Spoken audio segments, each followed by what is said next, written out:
So, when did counseling stop being about problem solving? Well, not anymore. Introducing solution-focused counseling with the unlicensed counselor. And now, here's your host, Steve Moak. Well, hello, and welcome to another beautiful day here in sunny Scottsdale, Arizona. My name is Steve Moak. I am the Unlicensed Counselor. Thanks for tuning in to the Unlicensed Counselor podcast. So grateful, as always. Just going to keep hammering the grateful part. Just so grateful to be here, grateful to be able to talk. Just had some fun conversation before we got on air here with some of the friends in studio. Boy, it is a lot of fun to get to kind of do things that you're passionate about, and kind of bringing this podcast to my life, to kind of others across the country and even across the globe has been really just so much fun, right? Just so much fun. And thanks for tuning in. Thanks for spending a few minutes of your day in your car, wherever you're at, listening. And kind of listening to some of the thoughts I have on various topics. So I'm going to talk about some interesting things today. As always, you know, the title that I came up with is The Problem with Care. Right, I want to talk about the treatment center industry a little bit. I want to talk about the lack of outcomes. I want to talk about a scandal, fraud that's actually going on here currently, which is why, again, I try and keep it a little bit topical here in the state of Arizona where I'm at. I know it doesn't pertain to the whole country, but I do think this happens with just Medicare billing and fraud, and how it's not only, you know, going to hurt others and the care and the cost and just all the different ramifications of that. Second half of the show, I want to talk about two different things that I think would be interesting, but let's maybe save that for a few minutes and circle back to it. Before we get too far into the problem with care today, as always, I want to take a minute and say thank you to our sponsors. First off, our friends at ShareTech. You've heard me talk about ShareTech. It is the world's most comprehensive and accurate drug and alcohol screen, right? Drug and alcohol screen. We screen for over 100 substances, a very unique process that requires no observed collection. You know, when I was actually part of the team that started this company, that was one of the most appealing things about this entirely new way of doing drug and alcohol screening.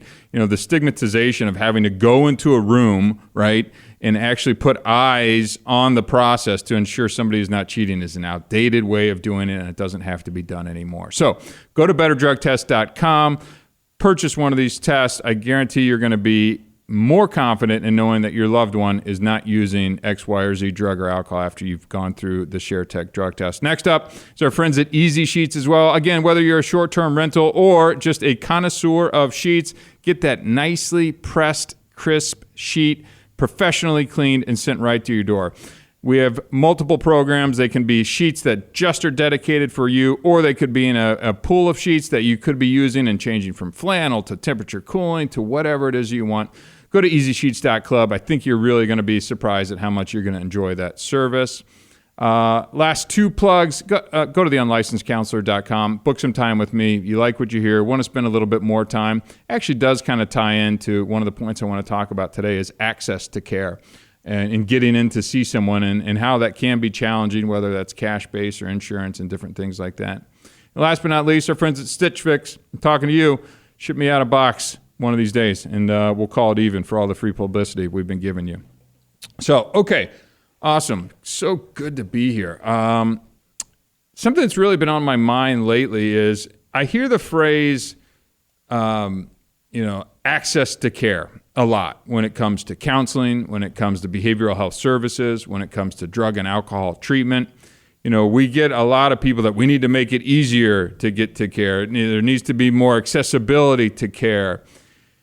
And I've gotten to the point where I've started to get frustrated with that phrase, right? And let me set the table. There has never been a time in history ever where care is more available, accessible, specific to each and every condition that you may be addressing. There is telehealth, there is virtual sessions, there is cash pay services, there are insurance-based services. The state by state and federal government provides aid and resources and social service programs. There are services that will pick you up and take you to that. And I'm not talking about Uber and Lyft. I'm talking about specific companies that are behavioral health organizations that will take you or your loved one, if they're unable to get there, and drive them to their appointment. I mean, accessible to care is, in my opinion, no longer a thing. Sorry. You got a smartphone, you got services that'll pick you up and take you wherever you need to be. We need to just eliminate that phrase, access to care. It just doesn't exist anymore. Care is everywhere. It takes a little bit of motivation to find it. Now, if you want to push back and say, Steve, well, but care it's expensive, or sometimes it takes a long time to get in. Okay.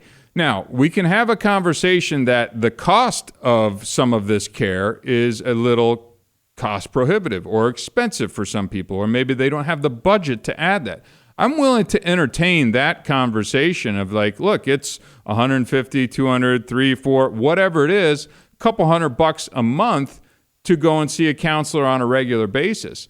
For a lot of families, if you're going once a week or every other week and it's a $150, $200 session, you're adding a car payment to your monthly budget each and every month, right?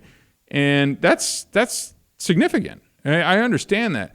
But I get frustrated when I continue to hear people just saying, that we need to make it easier and more accessible folks to get to these care. If we want to make it more reasonably priced in some way, shape, or form, or subsidized in some way, shape, or form, now I'm listening, right? I get it. But let's also remember that insurance can and does cover this. I think where people often run into a problem with this access to care and cost to care thing is everybody wants the best, right? I want the best surgeon. I want the best specialist. I want the best Look, I've spoken on other podcasts. There are certainly levels of good within therapists, counselors, social workers that are going to be better than others. Like, I understand that. But when you're in a situation that warrants you needing to seek counseling service or your loved one needing to seek counseling service, it is almost always going to be better for you to just make sure that you get in to see someone and start talking and working through. The level of training that individuals have to become counselors, therapists, social workers, whatever, there's at least guidelines and standards that you can know that hopefully they're going to have an idea of what they're talking about and can offer some support, maybe a point in the direction of the resources. Maybe you're not in love with that person. I get it. But getting to sit down with someone and starting to have the conversation with them about exactly what's going on in your life is going to be so much better for you, whether or not that person is the best counselor, quote unquote, or not. And now, let me also say this. There's been an explosion of peer support folks as well, whether it's a recovery coach or, these kind of peer mentors that are out in the world that are obviously going to be cost less than maybe your traditional counselor. And I would like to think that they're screened or have gone through some training process, which most of the time that they have. And again, if that's the starting point for you to just reach out, to engage someone, to start going through whatever's going on, it's still better than just sitting there stuck in those feelings, thoughts, emotions, stewing, not making any forward progress, and really, not getting anywhere, and again, not getting better. So, I wanted to come out and really start saying that, doing something's better than doing nothing. The issue isn't access to care. It may be cost of care. And I am seeing a lot in the industry as well, too, that there's long wait times to get into folks as well, too. One of the things, and I've said this on multiple podcasts, I think, too, if we could start treating counseling, therapy as kind of a wellness thing so that you need it, you're using it before you need it versus crisis mode, things are going on, life blowing up, crashing down on me. Now I need to reach out and this person's 3, 4, 5 weeks out before I can see them. If you had been engaged with that person, again, maybe this could be on a once a month basis, right? That's cost effective. You're kind of managing whatever's going on in your life. They have an idea of your background, because the first session or two, truthfully, especially if you're going in crisis mode, are going to be history, background, almost just like a screening and questionnaire, which you will have to do before you even sit down and start digging into whatever issue or crisis is going on. So I wish if people listen to this, reach out to somebody. Go once a month right now and just use it as a tune-up. I got my oil changed today on my truck, and it's like, you know what? It's preventative maintenance, right? If we start thinking of counseling like preventative maintenance, and then if things get challenging, you have someone there that's already armed with kind of who you are, what's going on, and may be able to better or shorten the duration of said crisis as well, too. So, that's been coming up. You're going to see that in a lot of the behavioral health world. And again, there's my biggest frustration is it just becomes such an echo chamber in behavioral health, whether it's Twitter or Instagram or LinkedIn, and just kind of people just saying the same things over and over again, call it virtue signaling or what, but it's just the same sea of sameness. And I'm just going, let's think about things a little bit differently. Let's think about what are actually the root causes of this, right? And if it's cost to care, maybe we can address that, or maybe there's other ways that we can, kind of support people. So something to think about. Now, the other side of this that I wanted to dovetail and talk about is, on the treatment side of this is trending in the state of Arizona right now, is that there was what's looking like, and I don't think the final number is out yet, just in the state of Arizona, there has been over $1 billion, with a B, $1 billion in fraudulent billing for outpatient programs here in the state of Arizona. What's funny is I was talking to some folks before actually bringing this subject onto air like we're doing today. I was actually warned. This is a true story. I was actually warned to be careful about talking about this because the individuals and organizations that have set up this $1 billion fraud, it's a criminal enterprise.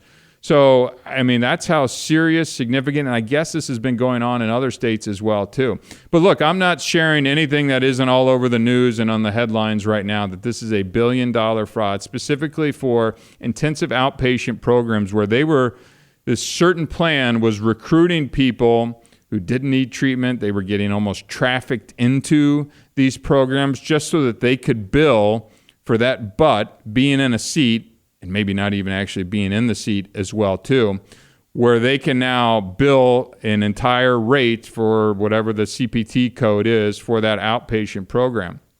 And this went, to give you the scope of what we're talking about here, this was the 4 years, at least that we're aware of, I think at this point, starting in 2019 and running through 2022. This started as kind of a $50 million fraud, $130 million fraud, $290 million fraud, and escalating to $668 million in the year 2022. That is a massive part. In the state of Arizona, we call it Access, which is the state Medicaid system. This is over $1 billion. So there are some tremendously bad players out here in the industry. And I'm sure this is probably going on in other states across the country right now. And it's incredibly sad because not only is this, causing a lot of people who were trafficked into this, who maybe were promised help that didn't get the help because they got linked up with over 100 organizations that have now been suspended who are participating in this specific type of fraud. But now on the good player side in the treatment center industry as well, too, the code that people were using, which was actually a valid code that was helping many people who couldn't afford care, right? Going back to my earlier point, and the cost of care, they have completely eliminated and capped that code. So what was, let's call it $400 or $500 a day, has now been capped at $150 a day. And the organizations that were providing, state-funded treatment for this, I think we're going to unfortunately see a lot of respected people I know, organizations, treatment centers, outpatient programs that are probably going to have to make significant changes and potentially even close the doors, impacting how many people can get care and help, because that was really their only way to afford care, right?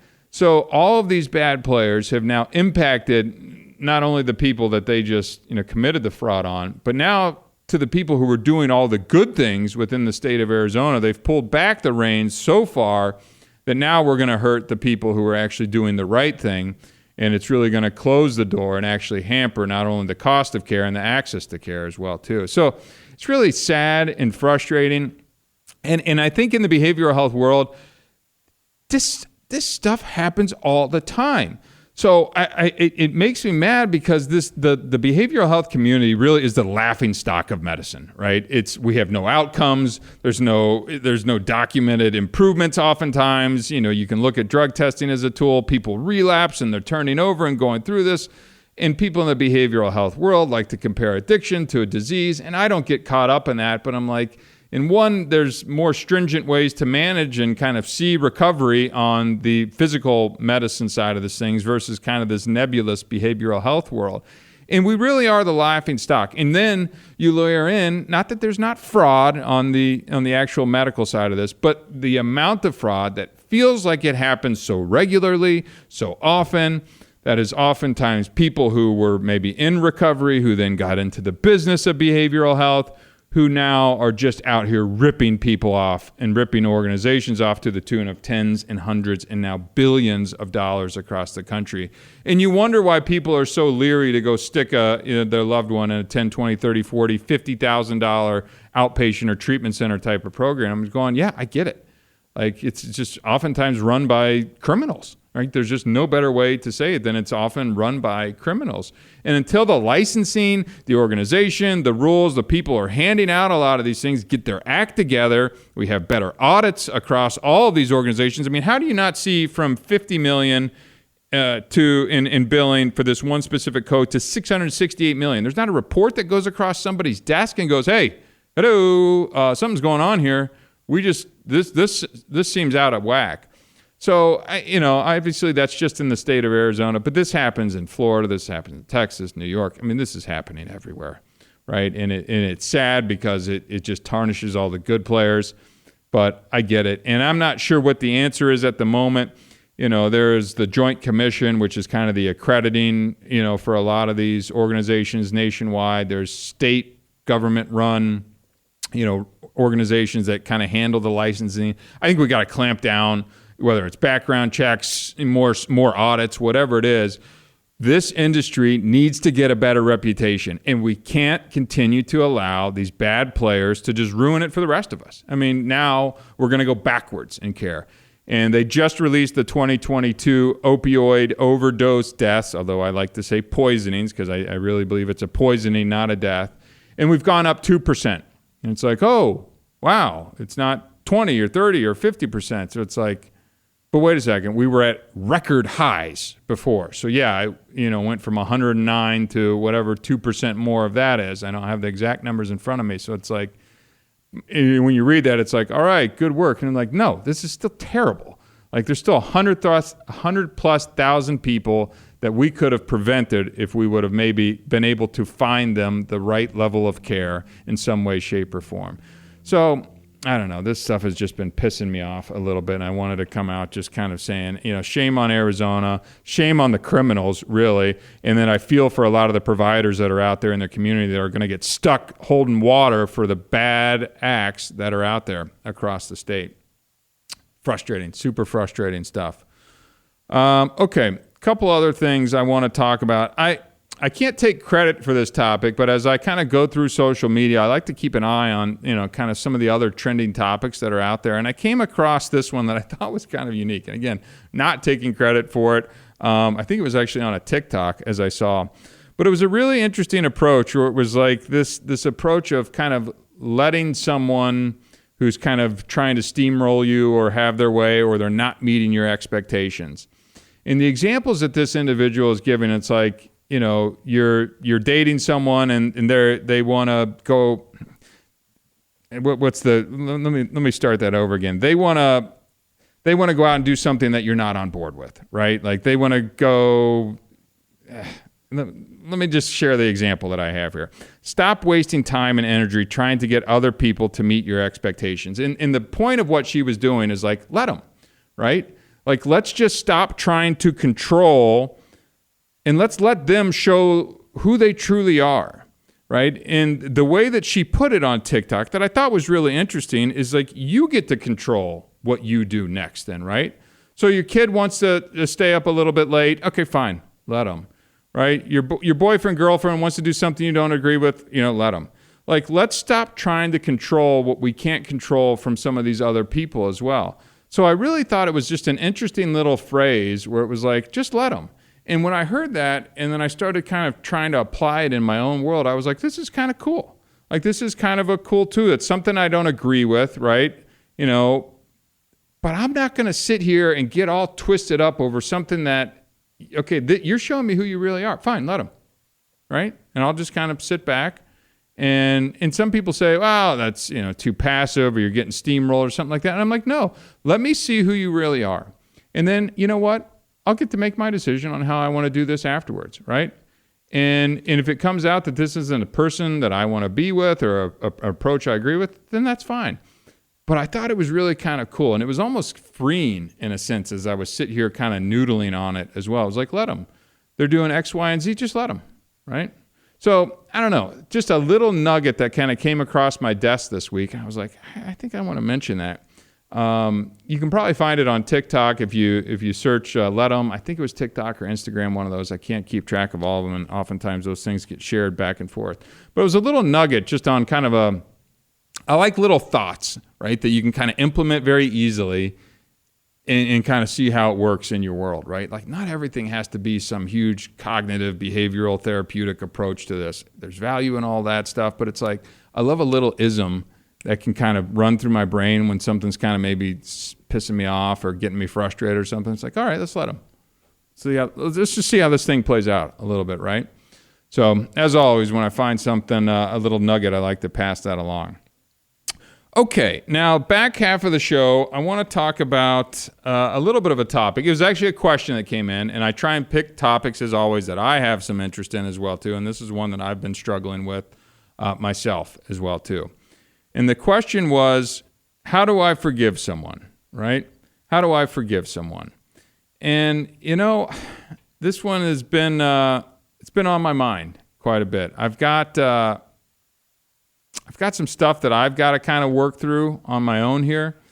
And I had some family business stuff that was really challenging, right? And I wouldn't say that, we're past that. I've got my ex-wife and some of her behavior that I don't agree with as we were leading up to divorce, and then also, kind of past the divorce as well too, because I'm just like, all right, I don't like how you're engaging with the new boyfriend and kind of the involvement of my daughter. And, I find myself having a lot of these resentments and kind of just anger that I'm still kind of working through on a lot of these things. But, I don't think I have all the answers on forgiveness. And if you Google forgiveness, you're going to see a million different ways that you can kind of go through a step-by-step approach on how to kind of forgive someone. But the one thing that kind of came to my mind, and I watched, actually, believe it or not, some church videos on this as well too, and I'm not going to get all biblical on you today, but there was one key nugget that I took out of this that I thought was really helpful, that I was like, okay, I can actually take this and apply this in my own world, and at least let me start thinking about forgiveness in a new way, right? And the first thing that not the first thing, but one of the things that I really took away from this was, forgiveness is granted before it's felt. And I was like, okay, I just had to sit with that for a little while, right?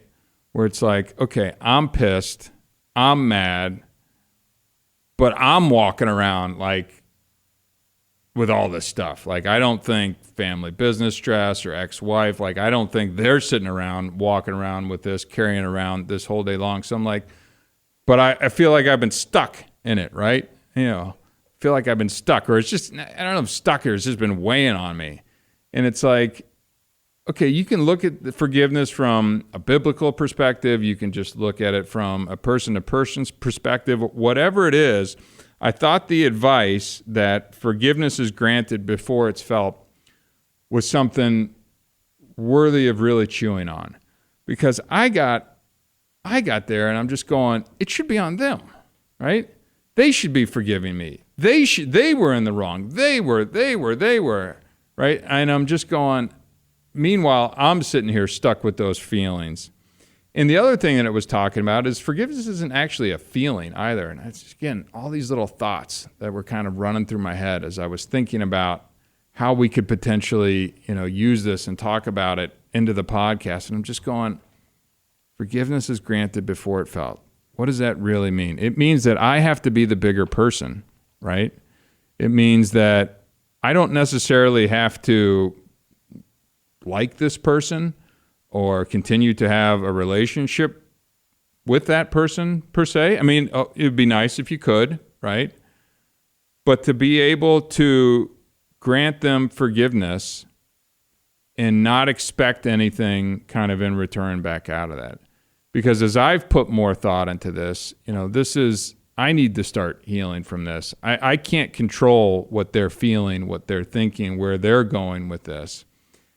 And, being totally honest here, I haven't taken the steps to actually do this yet. Like, this was me kind of, I would think on Sunday, and we record this every Thursday. So this is me been stewing on this for about 4 or 5 days as I'm sitting here going, okay, I got 2 people probably in my life that I've got to grant forgiveness to.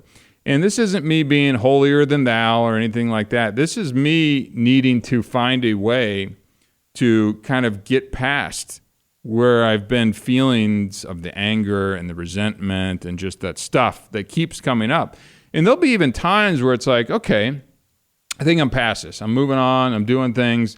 And then when you're sitting alone or driving in a car and it's like, whoosh, something comes rushing back to your song or something, a building, something just triggers you. And it's like, holy cow, yeah, I'm not past this. Like, I really need to address this in order to kind of free myself going forward. So, first off, I have to kind of acknowledge this, right? That, wow, I had to kind of come to the understanding that I think that this is what I need to be doing. And truthfully, I hadn't been thinking about forgiveness. And what I listened to did come from a church service. I didn't go to church. I was actually a YouTube video, but I thought it was really well said. And it sparked me thinking. I was like, well, crap, maybe that's what I've been missing this entire time, right? Is that I need to start thinking about forgiving that person, even though I feel like I've been wronged and wrong rightfully, but I'm going to acknowledge that and I'm going to understand that now. I think I'm about ready. And I think that's kind of next on the list is I think I'm ready to kind of get to that point to do that. I'll be on the microphone next week, so you can hold me accountable, Robin, and ask me if I actually did anything, and I'll shoot you straight. I won't lie to you. But, now that I've kind of accepted it, I feel like I'm ready. I've taken a little bit of time with this. I think I'm ready to finally do it, and I want to go, and I'm going to work on the actual words, and maybe I'll report back next week what I actually say when it kind of comes time to this. But I think the mentality that I'm going to kind of go for is I want to be able to let this go, right? I really want to be able to let this go. And what I keep thinking about is that I don't want to be granting them forgiveness and expecting something back. Right. And I'm not afraid, but I feel like if I'm being honest in the heart of hearts, that a lot of us would probably be like, okay, I forgive you. And then I expect them to say, you're forgiven, or I forgive you, or it's okay, or like in a hug and like, I need to make sure that before I get into this, like I am wiping the expectation side of what this could look like go. And I need to make sure that I'm doing this because I feel like it's the right thing to do and I'm not expecting something back. And I feel like in the past that I probably would have done something like this in order to get something back, or maybe even re-spark something, or, you know what I mean? Like do it with an intention behind it. And that's just, as I'm really trying to be, again, more intentional with everything in my life, it's like, okay, let's make sure that we're doing this for the right reasons. You've thought this through, and now we can kind of proceed, right? So I don't have the exact words that I'm going to use at this moment, but I do know that I don't want to carry this forgiveness or this anger and resentment and sadness, right, for the rest of my life. So I've become aware. I think this is the right thing that I need to be doing. I'll work on the words. I've reduced or eliminated any expectations from this. Now, hopefully we can proceed and kind of start to move on. I don't think it's going to be instantaneous, right? I don't think it's going to be instantaneous, but I have at least started the process of kind of putting that to bed and then kind of opening up myself and kind of freeing myself that I have done what I felt was the appropriate thing to do.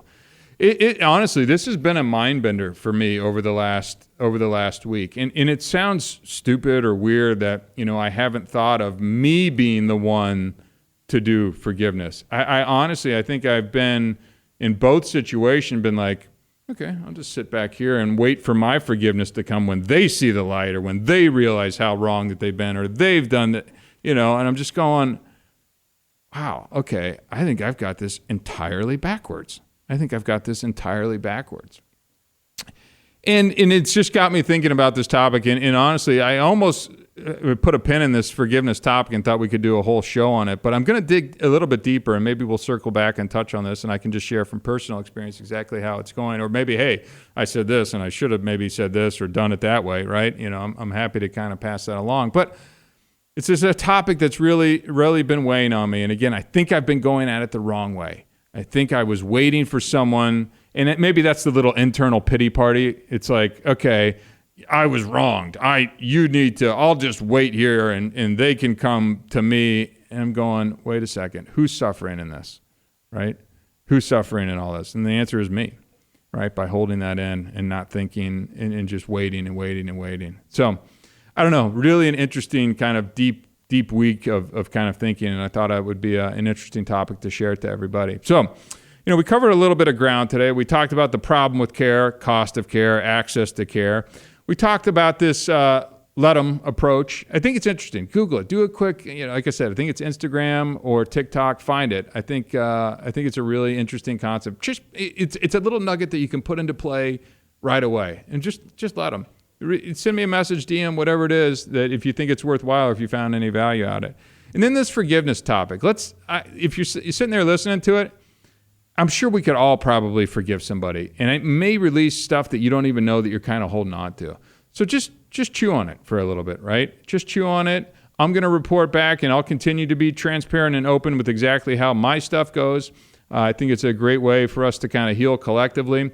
But I'll be certainly the first to tell you, how it kind of goes as I share my experience and journey on the forgiveness side of things as well, too. So hope you found a lot of what we talked about interesting today. As always, covered a little bit of ground. So grateful for everybody who's out there. Again, if you get a minute, please like, subscribe, share, follow, tell a friend. It costs you nothing. It takes a second to do, and it really helps, fledgling businesses like ourselves kind of build up a following as well. My name is Steve Moak. I am the Unlicensed Counselor. Until next time, thank you very much.